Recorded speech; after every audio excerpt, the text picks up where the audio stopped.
Hello everyone and welcome back to the white slate पढ़ाई, एक learning platform जहां पर आप लोग सब कुछ बहुत इजीली सीखते हैं क्योंकि हम लोग ज़ीरो लेवल से स्टार्ट करते हैं और चीज़ों को हाई लेवल तक लेके जाते हैं। तो पिछले कुछ लेक्चर्स से हम लोग chapter squares and square roots पढ़ रहे थे, जिसको आज हम लोग आगे कंटिन्यू करने वाले हैं। तो बिना किसी देरी के लेट्स स्टार्ट द वीडियो।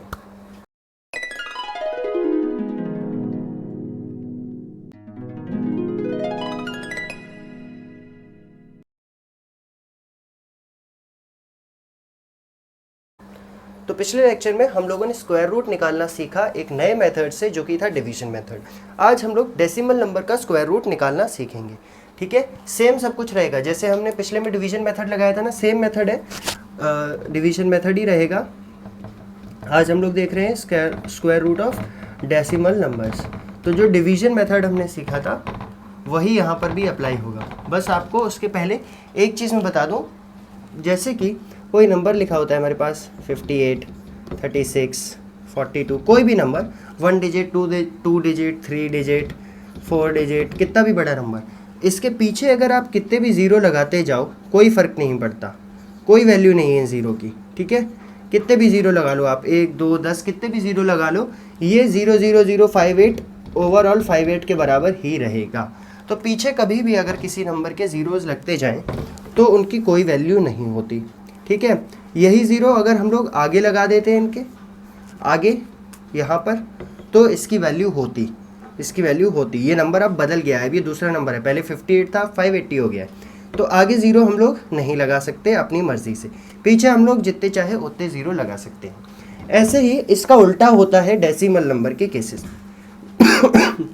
मेरे पास अगर कोई नंबर है 0.20, 0.404, 0.385, तो इन नंबर्स में क्या होता है, जैसे वहाँ पर राइट साइड भी ज़ीरो नहीं लगा सकते थे, इसमें राइट में मैं कितने भी ज़ीरो लगाते जाऊँ कोई फ़र्क नहीं पड़ता, ये सब कितने भी ज़ीरो, इनफैक्ट एक जो लगा था ना पहले 0.20 लिख दिया था, उसकी भी कोई वैल्यू नहीं है। ये सब जो हैं ये और कुछ नहीं बल्कि 0.2 के ही बराबर हैं। पीछे कितने भी ज़ीरो लगाते जाओ आप राइट साइड में कोई फ़र्क नहीं पड़ता। लेकिन अगर इसमें आपने लेफ़्ट साइड में ज़ीरो लगा दिया, मतलब 0.2 को आपने 0.02 लिख दिया, लेफ्ट साइड में ज़ीरो लगा दिया, तो अभी ये बदल गया है, ये 0.2 था ये 0.02 हो गया है। तो डेसिमल नंबर के केसेस में एक्चुअली उल्टा होता है कि आप राइट में जितने चाहो उतने ज़ीरो लगा सकते हो, लेफ़्ट में नहीं लगा सकते। और जो नॉर्मल नंबर्स हम लोग पढ़ते हैं होल नंबर्स, उनमें राइट में नहीं लगा सकते ज़ीरोज़, लेफ़्ट में लगा सकते हो। ये बात मैंने क्यों बताई, हालांकि वैसे कुछ इंपॉर्टेंट तो नहीं है बट थोड़ा सा यूज़ में आएगी। अब जैसे कि आपकी बुक में एक एग्जाम्पल दिया हुआ है, हम लोग सीधा उसी से स्टार्ट करेंगे। आपकी बुक में एग्जाम्पल दिया है स्क्वायर रूट ऑफ 17.64, इस नंबर का स्क्वायर रूट हमें फाइंड करना है। तो इस तरह के क्वेश्चंस में क्या करेंगे कि जो डेसिमल के इस तरफ वाला पार्ट है ये होल पार्ट होता है और ये फ्रैक्शनल पार्ट होता है या फिर डेसिमल वाला पार्ट होता है। तो जो होल नंबर वाला पार्ट है ये 17, ठीक है, क्योंकि 17.64 का क्या मतलब है कि 17 में आपने 64th का 100th हिस्सा जोड़ा है। 0.64 का मतलब ये होता है। तो 17 होल नंबर वाला पार्ट है। ठीक है, होल नंबर क्यों बोलते हैं वो भी मैंने आपको बता दिया, क्योंकि इसका ये मतलब होता है। तो जो होल नंबर वाला पार्ट है उस पे भी हम लोग उसी तरीके से बार लगाना शुरू करेंगे जैसे हमने पिछले एग्जाम्पल में सीखी थी। तो अगर यहाँ पर मेरे पास होल नंबर्स में, जैसे ये तो 2 डिजिट का नंबर है तो सीधा 2 बार लग जाएंगी इसमें, लेकिन यहीं पर अगर 217.64 लिखा होता तो आप क्या करते कि पहले 0.64 को भूल जाओ, पहले सिर्फ इतने पे बार लगाओ उस मेथड से जिससे हमने सीखे थे। तो उसमें क्या होता था, पहले इन दोनों पे लगता था फिर इस पे लगता था, मतलब राइट से लेफ्ट को आते थे बार लगाने के लिए। तो अभी भी वही करेंगे कि इसके लेफ्ट पे जो भी रियल वाला होल वाला नंबर है उस पे 2-2 के ग्रुप में बार्स लगाते जाएंगे। यहाँ एक ही 2 नंबर है तो उन पे बार लगा दी। अब इसके बाद क्या है कि पॉइंट के बाद वाले नंबर पे भी बार्स लगाने हैं, और पॉइंट के बाद वाले नंबर्स पे हम लोग उल्टा चलेंगे। जैसे इस नंबर के लिए क्या कर रहे थे, राइट साइड से बार लगा रहे थे, पॉइंट के बाद वाले डेसिमल नंबर के लिए लेफ्ट से बार लगाएंगे। अगर 64 है तो इस पर बार लगा दिया। अगर ये 0.643 होता तो नॉर्मल केस में जैसे इसमें क्या करते, पहले 43 पे लगाते फिर 6 पे, बट नहीं, डेसिमल के बाद वाले नंबर पे लेफ्ट से लगाएंगे, तो पहले 64 पे फिर 3 पे। इसका रीज़न ये है, आप खुद भी समझने की कोशिश करो, कि दो डबल जो बार है ना वो हमेशा साथ में रहने चाहिए। तो अगर यहाँ पर 3 डिजिट का नंबर हो और यहाँ पर भी 3 डिजिट का नंबर हो, तो अगर आप इसमें भी राइट से लगाने लगोगे तो देखो क्या हुआ, पहले एक बार, फिर 2 बार, फिर 1 बार, फिर 2 बार। तो इस तरह की डिसकंटिन्यूटी नहीं बननी चाहिए। इसलिए हम लोग क्या करते हैं कि डेसिमल के बाद वाले नंबर्स में लेफ्ट साइड से ही 2 और फिर 1 बार। अब 1 2 2 1, तो ये 2 और 2 बार जो है ये साथ रहे। एनी हाउ बेसिक आपको समझ आ गया कि जो हमारा होल नंबर वाला पार्ट है उस पर राइट साइड से बार लगाना शुरू करोगे 2 के ग्रुप में, और लास्ट में 1 बचा तो 1 पे लगा दोगे, और डेसिमल वाले पे लेफ्ट साइड से इस तरफ से ही लगाना शुरू कर दोगे। तो बार्स लग गए। उसके बाद सेम तरीका घर बनाएंगे, इसके लिए घर बना दिया, बस अब इस घर में पानी और बिजली का कनेक्शन दे देंगे। अब क्या है 17, तो 17 को हमें एक ऐसा नंबर ढूंढना है, एक ऐसा नंबर का स्क्वायर जो 17 से छोटा हो, या 17 खो दो या उसके बीच में आता हो। चलो कन्फ्यूज़ नहीं करूँगा, आपको पता है हमें ऐसा नंबर का स्क्वायर ढूंढना है। 4 का स्क्वायर होता है 16 और 5 का स्क्वायर होता है 25। तो 17 जो है वो 16 और 25 के बीच में आएगा, तो 25 ले लेंगे तो वो इससे बड़ा हो जाएगा। हमें हमेशा वो नंबर खुद या उससे छोटा लेना होता है। तो 17 तो किसी का स्क्वायर होता नहीं है, 4 स्क्वायर 16 ले लेंगे। ठीक है, पुरानी वीडियो नहीं देखी होगी तो ये सब कुछ नहीं समझ आएगा, इसलिए पहले पुरानी, इसके पहले वाला लेक्चर ज़रूर देख लेना आप। तो 4 4 जा 16 हमने यहाँ पर ले लिया। ठीक है, कितना रिमाइंडर बचा, 7 में से 6 गए 1, 1 में से 1 गया 0, लिखने की ज़रूरत नहीं है, लेफ्ट साइड पे 0 की कोई वैल्यू नहीं होती होल नंबर के लिए। अब बात आती है, पॉइंट को भूल जाओ अभी, 6 4 को भी कॉपी डाउन कर लो आप, 64। सेम कॉन्सेप्ट, 4 का डबल लिया 8, यहाँ पर डैश, यहाँ पर डैश। ठीक है, तो हमें क्या मिला, 8 डैश इंटू डैश हमें लेके आना है 164 के बराबर। ठीक है, सबसे पहली बात तो यूनिट डिजिट कॉन्सेप्ट लगा सकते हैं हम लोग। यूनिट डिजिट कॉन्सेप्ट क्या कहता है कि यहाँ पर एक ऐसा नंबर आना चाहिए जिसका स्क्वायर करने पे यूनिट डिजिट 4 आती है। स्क्वायर करने पे यूनिट डिजिट कब आ सकती है, 4। एक तो 8 पे आती है, 8 8 जा 64, तो यूनिट डिजिट 4 आ जाती है। एक 2 पे भी तो आती है, 2 2 जा 4, है ना। तो पहले छोटा नंबर रख के देख लेते हैं यहाँ पर, 82 इंटू 2, और देखो ऐसे ही 64 आ रहा है, 2 2 जा 4, 2 8 जा 16, 164 आ रहा है। तो यहाँ पर 2 आ रहा है बेसिकली, 82, और यहाँ पर भी 82। पुरानी वीडियो नहीं देखी होगी, मैं बार बार कह रहा हूँ, तो ये सब नहीं समझ आ रहा होगा। पुरानी वीडियो में हम लोगों ने बहुत सारे एग्जांपल्स किए थे, बड़ी वीडियो बनाई थी, तो वो वीडियो ज़रूर देखो, तब यहाँ पर समझ आएगा। तो 82 इंटू 2 मुझे मिल गया 164, और रिमाइंडर 0 आ गया। रिमाइंडर 0 का मतलब है क्वेश्चन सॉल्व हो गया है। अब बात क्या है कि जब हम लोगों ने 64 उतारा था तब मैंने आपसे कहा था डेसिमल भूल जाओ, बट असली में आपको डेसिमल भूलना नहीं है। आपको क्या करना है, जैसे ही आप डेसिमल, यहाँ तो सिर्फ एक ही नंबर था, अगर और नंबर होते तो आप ऐसा करते कि जैसे ही डेसिमल के बाद वाले नंबर्स नीचे नोट डाउन करने की बारी आ रही है, वैसे ही यहाँ पर जितने नंबर्स लिख चुके उसके बाद एक पॉइंट लगा दो। मतलब देखो हमने क्या किया था, 4 4 जा 16 किया था, 1 रिमाइंडर बचा था, तब तक ये 2 नहीं आया था। तो जैसे ही ये 6 4 कॉपी करोगे यहाँ पर एक पॉइंट लगा दोगे। तो बेसिकली इसका क्या मतलब है कि ये जो 17.64 है इसका स्क्वायर रूट 4.2 है। 17.64 का स्क्वायर रूट सिंबल ये होता है, कितना आया, 4.2 आया। ठीक है, एग्जांपल्स और भी गिवन है आपके बुक में, वो भी करेंगे ताकि आपको अच्छे से समझ आता जाए ये क्या हो रहा है। यहाँ पर सब कुछ सेम है, बस आपको ऊपर बार्स कैसे लगाने हैं वो सीखना था यहाँ पर। तो यहाँ पर एक और एग्जाम्पल दिया है 12.25, 12.25। यहाँ पर भी 2 ही 2 बन रहे हैं, तो सीधा सीधा दोनों पे बार्स लग जाएंगे। हो सकता है एक्सरसाइज में हमें कुछ अच्छे क्वेश्चन देखने को मिले जहाँ पर आप बार का कॉन्सेप्ट और अच्छे से सीख पाओ, उसमें कंफ्यूज हो थोड़ा, क्योंकि जब तक आप यहाँ पर कंफ्यूज नहीं होगे ना और सीधा एग्जाम में कंफ्यूज होके जाके, तो वो दिक्कत की बात है। यहाँ जितना कंफ्यूज हो लो वो अच्छी बात है। तो 12 देखो, 12 के पहले किसका स्क्वायर आता है, 3 का स्क्वायर आता है 9, क्योंकि 3 स्क्वायर 9 के बाद 4 स्क्वायर 16 हो जाता है जो इससे बड़ा है। तो हम लोग को लेना होगा 3 का स्क्वायर, 3 3 जा 9। ठीक है, अब हमारे पास कितना बचा, 12 में से 9 गए, 3 बचा। अब देखो मैंने यहीं पर बोला था कि अब जब ये 25 उतारने की बारी आ रही है तब आपको डेसिमल को भूल जाना है, मैंने कहा था। पर भूलने के साथ साथ आपको क्या करना है, उसको इसको एक्चुअली उठा के यहाँ रख देना है, उसका ये मतलब है।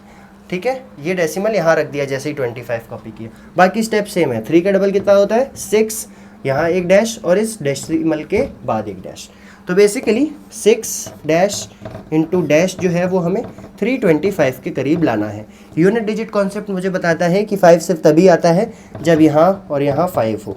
ठीक है, यहाँ तो सेम नंबर्स लिखने ही लिखने हैं तो 5 ही लिखेंगे, यूनिट डिजिट 5। अगर आप हिट एंड ट्रायल करते तो भी मैंने कहा था कि सबसे पहले 5 रख के देख लो, क्योंकि 1 से लेके 9 तक 5 बीच में आता है। तो इससे आपका केस हाफ हाफ डिवाइड हो जाएंगे, या तो ऊपर के फालतू हो जाएंगे 5 के ऊपर के 1 2 3 4, या नीचे के फालतू हो जाएंगे। एनी हाउ यहाँ तो सीधा 65 × 5 325 हमें मिल ही रहा है। 65 और यहाँ पर 5 325 होता है। ठीक है, कैलकुलेट करने की भी ज़रूरत नहीं है, यूनिट डिजिट मिल गया और कहीं 5 नहीं आता 5 के अलावा। तो 12.25 का स्क्वायर रूट हो गया 3.5। ठीक है, अब इसमें से आप में से कुछ लोग समझदार लोग एक चीज़ और समझ पा रहे होंगे कि अगर सही में डेसिमल होता ही नहीं, कहीं भी नहीं होता, तो जो नंबर होता है ना 1225, इसका स्क्वायर रूट और कुछ नहीं बल्कि 35 होता है। एक अच्छा यहाँ से जो हम पैटर्न्स पढ़ते आ रहे हैं, एक और पैटर्न देखने को मिला कि यहाँ एक पॉइंट था तो यहाँ दो, यहाँ पर पॉइंट के बाद एक नंबर था तो यहाँ पॉइंट के बाद 2 नंबर्स हैं। यानी हाँ, ये तो एक पैटर्न है और आपके सिलेबस में नहीं है, तो आप बस देख के खुश हो लीजिए इसको।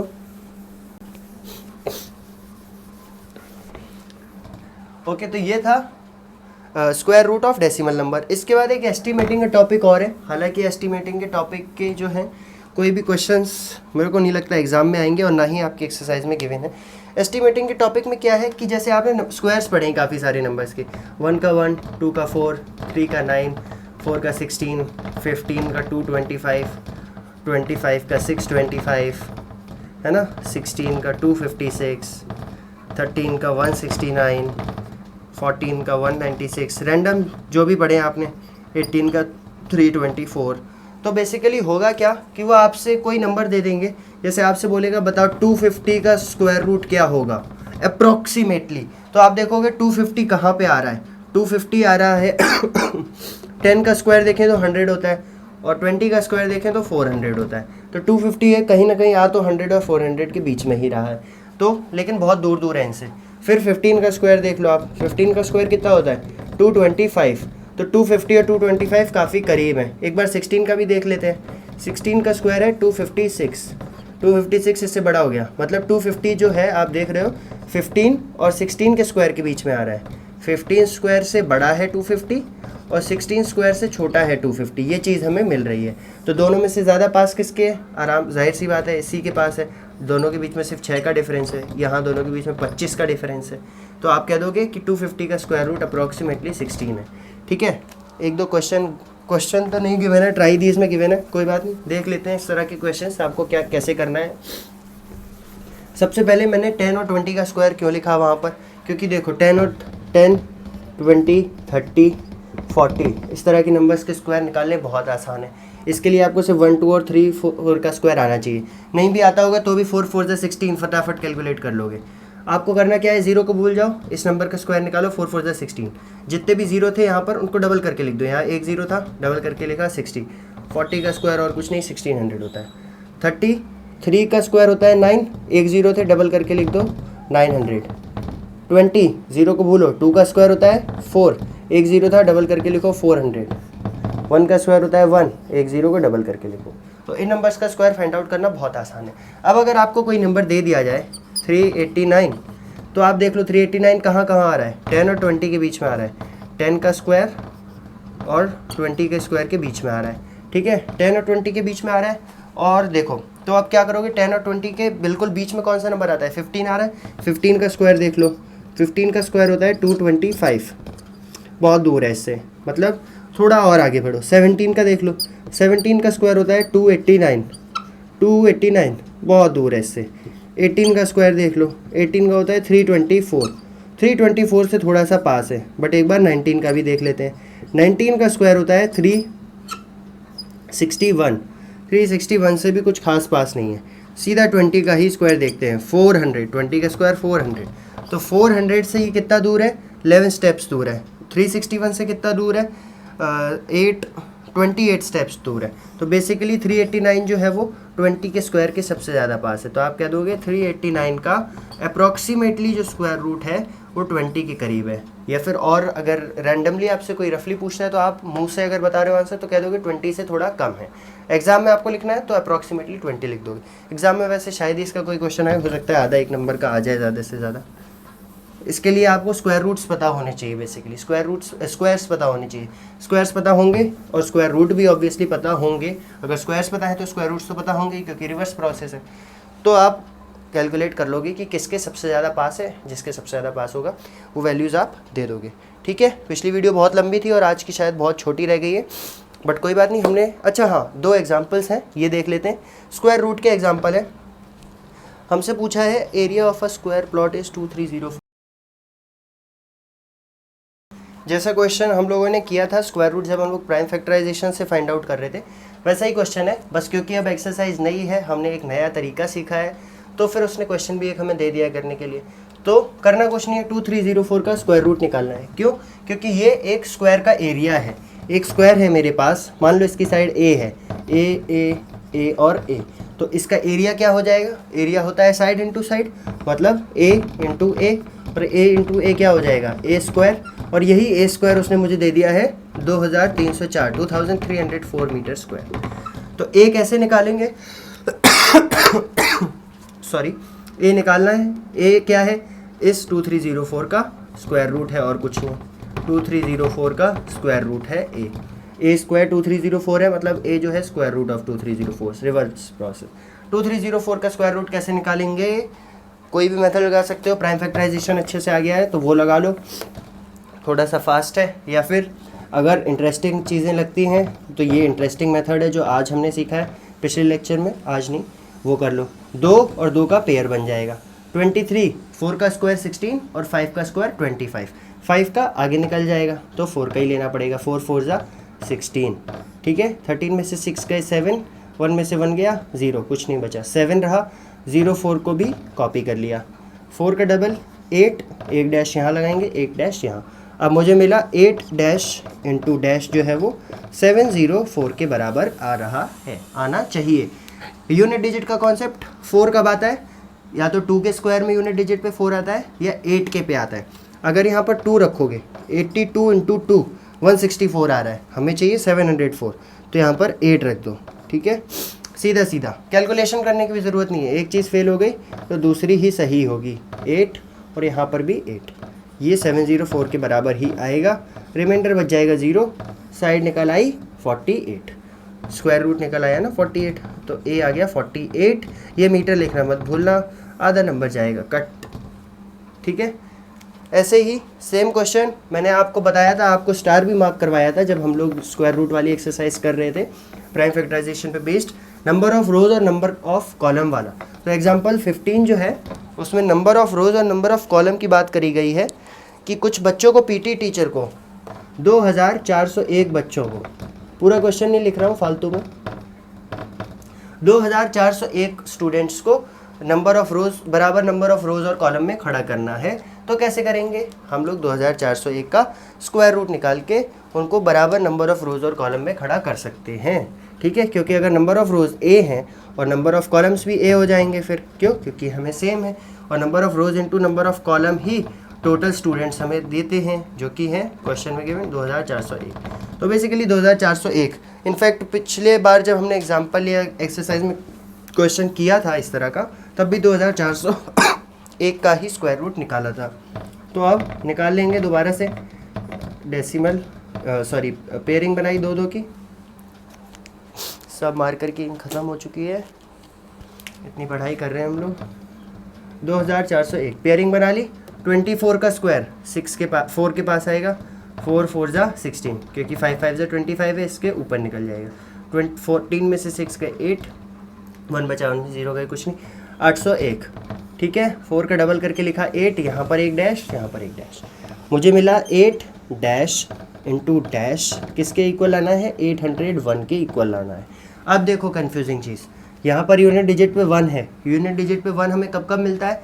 एक तो तब जब 1 इंटू 1 हमें 1 देता है, एक बार और मिलता है, सोचो कब? जब 9 इंटू 9 हमें 81 देता है, तो यूनिट प्लेस पे 1 बनता है। तो 1 इंटू 1 पे तो सीधा दिख रहा है 81 इंटू 1 81 बनेगा, हमें 801 चाहिए, तो यहाँ पर 89 इंटू 9 होगा, 89 इंटू 9 801 बनेगा। कैलकुलेशन करने की भी ज़रूरत नहीं है, यूनिट डिजिट पे आपको इतना भरोसा आना चाहिए। तो 89 इंटू 9 जो है वो 801 बन जाएगा।